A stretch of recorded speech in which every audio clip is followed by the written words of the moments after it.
I was working as a manager in a mid-sized business company when this happened. We had new recruits and one of them was assigned to my team. I needed a new assistant and she was assigned to me. She was fresh out of college and young, around 22-ish. Let's call her Kimberly. Kimberly was a really good conversationalist and spoke very eloquently about our work. She was always active and energetic, but when it came to results, she had nothing to show. At first, I thought she was nervous. Obviously, she had just graduated from college and she was pretty much a young kid. So I asked everyone to give her their full support. I was always busy with work, but I checked now and then if everything was okay. I asked her if there was any issues or some other trouble she was having in her personal life or if she felt that she made the wrong choice by joining the company, but her answer was always positive. She cheerfully said that she had no issues at all. This started to bug me. The clients always complained about her. They said that she would be incredibly late in replying or won't answer the questions properly over mail and calls. Her excuse would be, "Oh, they must have gone accidentally in spam. I didn't see. I couldn't hear them properly over the phone." You know the type who's never at fault. Her senior had trouble with the documents they gave her to work on. She would never work properly and usually use her phone throughout the day. I lost my patience when she was asked to take minutes for the meeting and she didn't even take that properly. She just skimmed over important points. It was a simple task, and I had asked her before over and over again if she was comfortable, but she always replied as if everything was under control. So, I called her and kind of reprimanded her. Very sternly, I asked her if she was unable to do her job. I suggested that she should just work in another position rather than being my assistant if the work was too much for her. This was the months after she was assigned to me, so it wasn't like I wasn't patient with her. I might have been a little harsh, but the truth was everyone was struggling in the team because of her. Most of us had to work overtime sometimes because she didn't complete her work properly. My superiors always asked why the complaints from clients were ever rising. As a manager, I had to check up on my team and make sure everything was going smoothly. After this incident, I tried checking up on her after every meeting. I would ask her to properly go through the emails. Others also pointed out if she did a mistake and helped her to fix it. I knew how annoying that must have been, but we had to do it for our own sake. Kimberly, however, took offense. She would often ignore what I had to say, and she became a bit rebellious. On the flip side, the complaints died down, and she was doing much better. As long as she wasn't dragging the team down, I was okay with her petty behavior. After all, I was planning to look for another job after the winter break. I didn't have to tolerate her childish acts for long. At the time, I was completely unaware of what she was doing behind my back. A few days later, I received a suspicious email on my work computer. I had 3 accounts: for work, my personal account, and a third account that I usually use for login and subscriptions, just so my personal mail is not cluttered with useless stuff. I never logged into my personal account on my work computer, but the other 2 were always logged in. I had made a purchase a few days ago, so I went to check the inbox. After checking, I clicked on spam to delete the junk files. I usually cleared it all at once, but that day I saw an email thread that looked genuine. A person was talking to someone who was using my name. The other person apparently made a payment to me. Then later, he found out that he was scammed and demanded the money back. There wasn't a lot of information in it, but luckily I saw a website that he had mentioned. I clicked on the website, and it was basically some sort of game that required you to put some money in and guaranteed the chance to win more money back. I knew about such websites very well. They were usually frauds. What I did next was I went home and kept refreshing my mail account every 2 seconds. It was a lot of work, but I needed to find out if someone was actually running business fraud under my name. I also placed a small camera on my glass Almira and locked it. I had no CCTV in the office, but after this incident, I planned to get one as soon as possible. Soon, an email arrived. I immediately took pictures of it with my camera in case she deleted the mail. Then I saw another mail that was probably sent to a different company because the message talked a lot about some positions of an air hostess.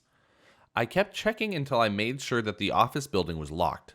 The next day, I went early and checked the camera. It was Kimberly. As I had anticipated, she was planning her revenge on me. I knew something like this would happen. Suddenly, I heard footsteps. I looked outside to find a man in his 40s and two big men with him. I offered to sit in my office and asked them what had happened. They told me that they traced my IP back to my office and found that I was scamming people. Since Kimberly was using my name, it would make sense to anybody that I was the original culprit. I thank the heavens that I found out about Kimberly earlier. If I had been any later, it would have been a total shock and I wouldn't know how to recover from it. I explained to the two men what had happened and showed them the camera footage. I also showed them photos I took of the conversation between Kimberly and her customers. The director entered the office and asked what was happening. I explained everything in detail. Everyone was surprised. They asked me to prove myself or else they would immediately register an FIR. I told them that I had a plan. They went away after a little discussion, and the director told me that if he found I was at fault, I would be immediately fired. My job and reputation were hanging by a thread. When I came out of the office, Kimberly was smiling and standing outside the door. My office was soundproof, and I had locked the door so I knew she hadn't heard the plan. She was sipping her coffee as if she had no job to do and asked, "What was that all about, manager?" They looked like thugs, too. Her face looked so innocent that I knew the kind of person she was. I quickly smiled and replied, "Oh, nothing to worry about. Don't you have work today?" Her face immediately turned sour like a villain from a horribly made soap opera. I ran a few background checks. Apparently, this wasn't the first time she was scamming someone. I found a few alumni from the same batch of her college and found out that she was almost caught doing something like this. Her ex was in a business where they scammed older people and Kimberly was involved with them. When the cops came, her ex protected her and told her she was ignorant about it. They gave me a few names and I checked the newspapers online. They weren't lying. Then I checked if Kimberly was still friends with them on social media sites, and she was. Later, I reached out to one of my friends who worked in the hacking business. Apparently, she was working for an illegal business and she was part of some competition in which the person who scammed the most would be promoted. This was useful information. The next day, I texted the person who had reached out to Kimberly about the air hostess job.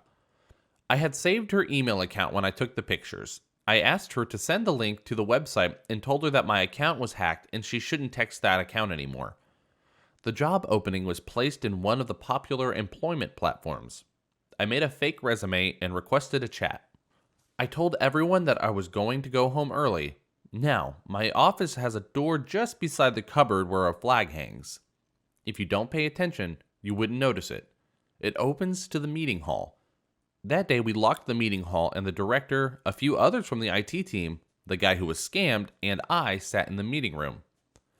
One of the IT guys put a camera that was connected to a screen in the hall. Since we had a lot of cable wires everywhere, Kimberly wouldn't notice it unless she paid grave attention.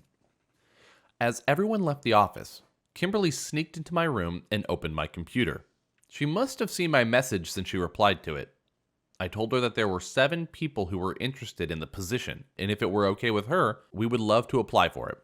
I also told her that if we had applied to the other companies too, just to hurry her. She sent a bunch of false information and we texted back and forth. I sent her some more fake resumes that I had made. She told me that she had a good feeling about the resume and wanted us to work with her. Then she casually texted, "But there are a few things. We need money for your uniform and a few more things. You'll be getting that money refunded to you after 3 months. You can either pay it now or visit this address to check out of the office and then pay. We too have a lot of applications, but I'm only replying to you because I love your energy. Cue my revenge." I asked her whose name should I make for the payment, and she texted Mr. Shiho Durand, which was my name. Fake name because I can't use the real one. Everything was recorded and everyone could see what was happening. She repeatedly texted for payment and I replied, "I will be visiting your office." She sat on my chair and made a bored face. Just then, I opened the door to my office. Kimberly almost fell down. All the others, the director, the IT guy, the victim who was scammed, walked behind me. I smiled and asked her to come check out the meeting hall with me. She had still not anticipated what was coming. She saw the screen and turned to me. Nervously, she asked, "What's the meaning of this?" I showed her my laptop and our conversations on the job platform. I also showed the newspaper columns about her ex and told her how I heard about them from someone. Then I showed her the screenshot of the competition she was a part of, the cherry on the cake. I am telling you, her face turned as white as a ghost. Her lips were quivering. She wore this horrified expression. The director walked to her and told her to join him in his office the next day. I eagerly waited for the next day. When Kimberly arrived, her eyes were red and puffy. It was evident that she had cried. The director called her into the office and immediately fired her. When she came out, the cops were already waiting for her. It was a sight to behold. I walked up to her and wished her a happy life with a huge grin on my face. Before she could say anything, I whispered, "I win," in her ears. I didn't wait to see her reaction, but I know it would have been magnificent.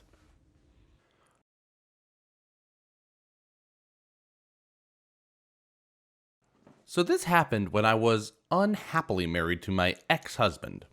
For context, I'm a petty woman and hella passive-aggressive. We were recently married and bought a house about a 20-minute walk from his parents. I am very close with my family, and this put me over an hour by bus away from them. I don't drive. And an hour's bus away from my work. My ex did drive, and his job was 20 minutes away by car. He wanted to live near his family and work because of petrol cost, and because I know he is an insufferable mommy's boy. While we were living together, his mom still washed all of his clothes because I once failed to get Bureau out of one of his work shirts. And his mom still made him a packed lunch. He was 25 when we bought our house and 27 when I divorced his butt. The issue: his mom had a key in case of emergencies and had a bit of a habit of letting herself in to clean while we were at work. My house was never dirty, and I took offense that she would enter our house while we were away to clean it. I also hated the thought of someone being in my home while I was not. I eventually told my ex to make her stop. This was after we had been on holiday, and I returned to find air fresheners in every room of the house as it stank previously. The ex refused to talk to mother-in-law because why would he? It's around this time I notice our bedroom is also being cleaned, the bed being made, the sheets changed, and my bedside table straightened up. My underwear drawer had also been refolded. Furious, I asked my ex again to make this stop. It's an invasion of privacy.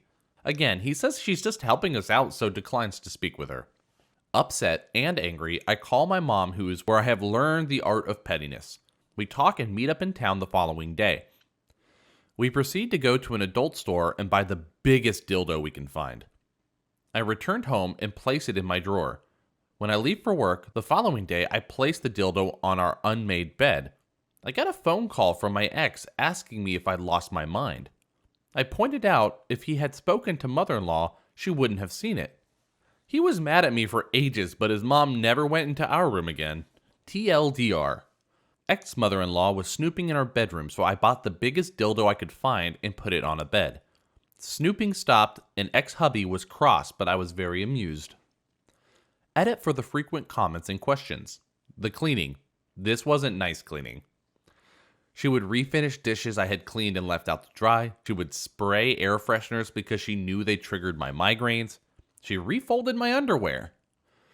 If she had asked if we wanted her to, or had we asked her to, it'd be different. For one, I'd have insisted on paying her.